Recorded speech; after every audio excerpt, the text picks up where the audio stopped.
for those of you all who know that I love ancestry, and I am a huge fan uh, uh, uh, uh, of learning who I am and where I come from. And I'm gonna actually watch you guys gonna watch my eyes. I'm gonna be transparent with you because I want to make sure that I don't screw this up. I need to talk about this gentleman by the name of Rick Antonius Kittles. I have, you've heard of ancestry.com and all these other places. When I started to, started researching where I came from, let me give you, let me give you a little background.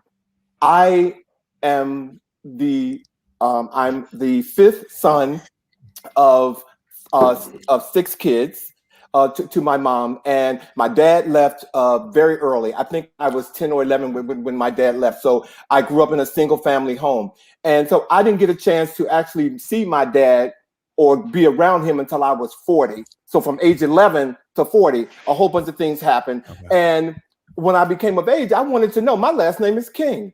And I thought, there has to be something in the records that's saying, okay, this word King just stuck out with me. So I started doing a lot of homework and doing a lot of research. And that's where I found Rick Antonius Kittles.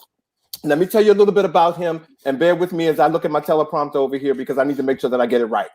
Rick was born in 1976 in Sylvania, Georgia, in an area that his family had inhabited for several generations.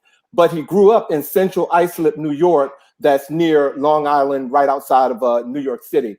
When he was young, he wanted to become a rap musician, but he was curious from the start about human origins and differences.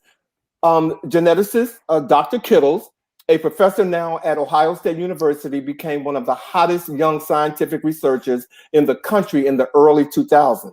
Now, at 45 years old, this brother is nationally recognized and an investigator whose specialties encompasses such vital topics as prostate cancer in African American men and the role of genetics in disease.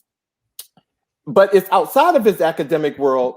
Dr. Kittles made headlines. His company, African Ancestry Inc., of which I'm very familiar, used his expertise in genetic testing to put African Americans, from celebrities to ordinary genealogy buffs like me, in touch with their roots in a way that Americans of European descent took for granted, but that a displaced and enslaved people had mostly only dreamed of.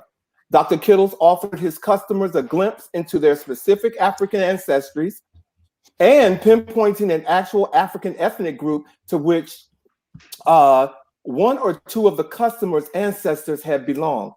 The path that led to the founding of African Ancestry. It was complicated, at first, and it didn't go without some controversy. But Dr. Kittles found that his research often fed into the deep interest of African American genealogy that had been awakened by the publication of Alec Haley's book, Roots, in the 1970s. Ladies and gentlemen, my educator for this week is Dr. Rick Antonius Kittles.